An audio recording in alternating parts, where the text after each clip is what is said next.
Hey, students, do you know what is an epic? What is a mock epic? So basically, if we see the difference between these two, what is there?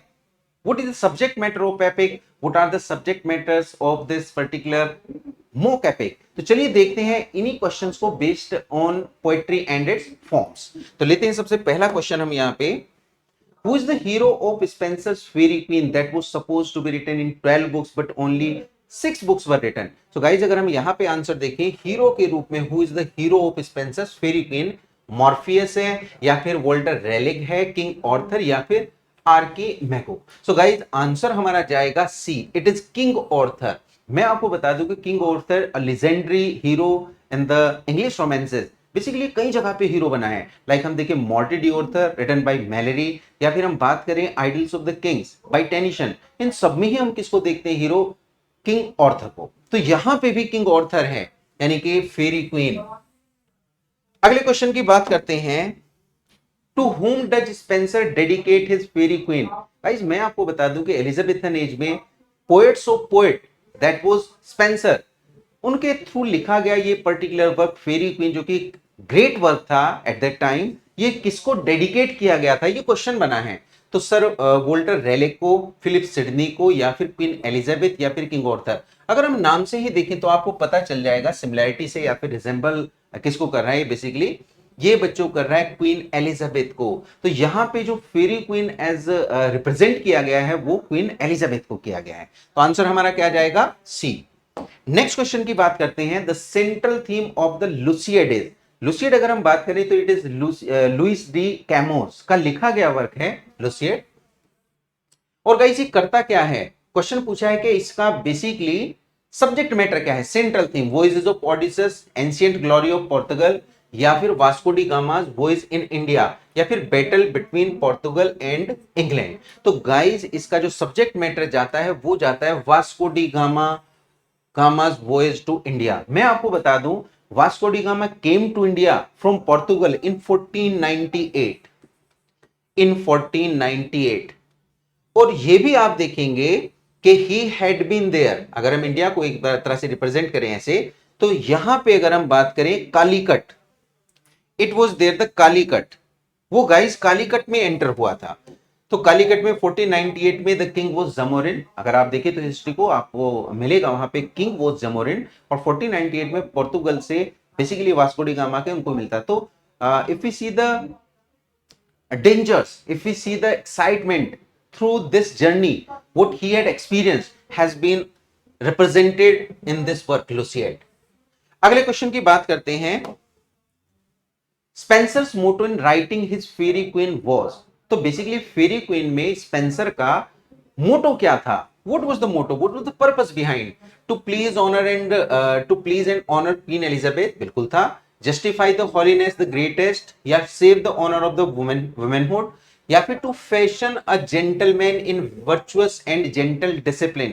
So guys इसका जो मोटो हम देखेंगे वो क्या था?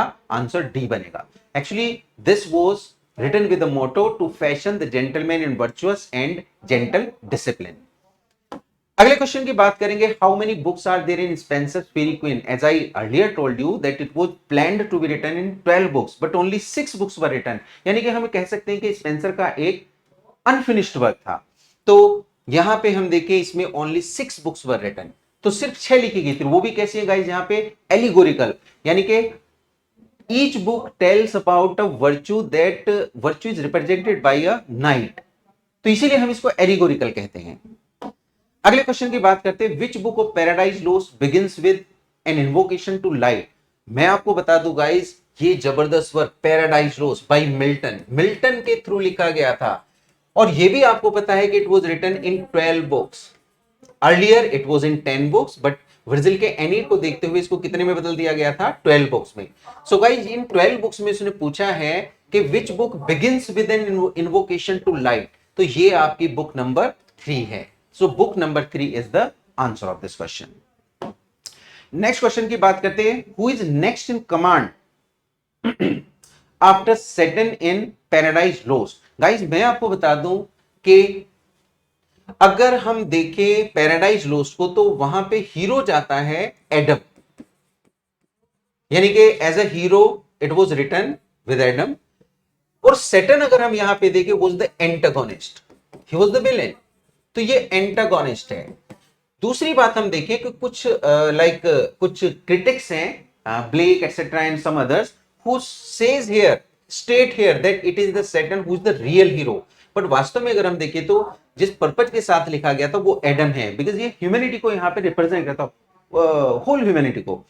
तो यहां पे क्वेश्चन बना है कि सैटर्न का basically second command, next in command कौन था? तो गाइज ये था यहां पे बीएल्जेबब। तो it was Beelzebub who was in the next command to Saturn.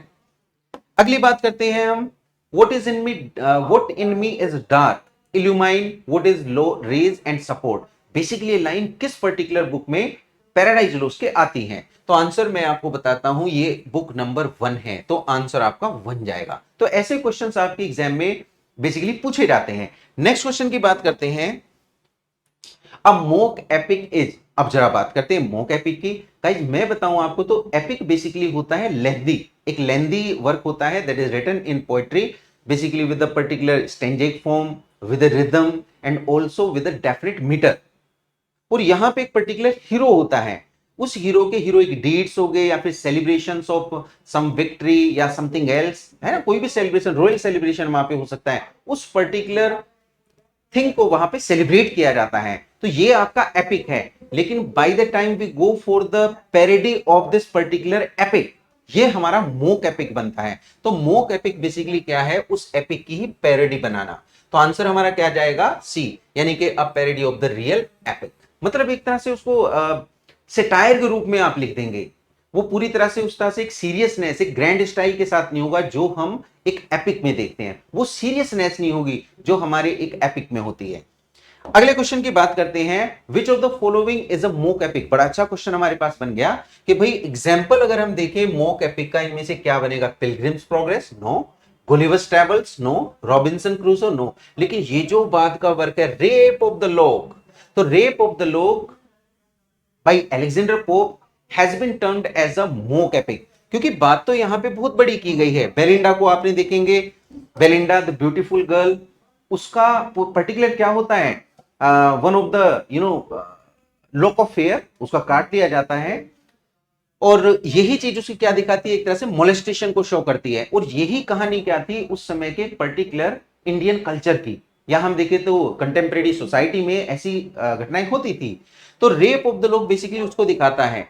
लेकिन ये बेसिकली क्या है गाइस? सेटायर। तो हम इसे क्या कहेंगे? It's a mock epic. तो रियल है घटना, घटना वहां पे अगर हम देखें अलेक्जेंडर पोप ने जो ली है वो रियल है, बट ये एक सेटायर के रूप में या मॉक एपिक के रूप में इसको प्रेजेंट किया गया है। और यही कहीं ना कहीं इसकी सीरियसनेस को थोड़ा सा लैक करता है। So guys, hope these questions are really beneficial to people. Be connected with me for more questions. Thank you so much.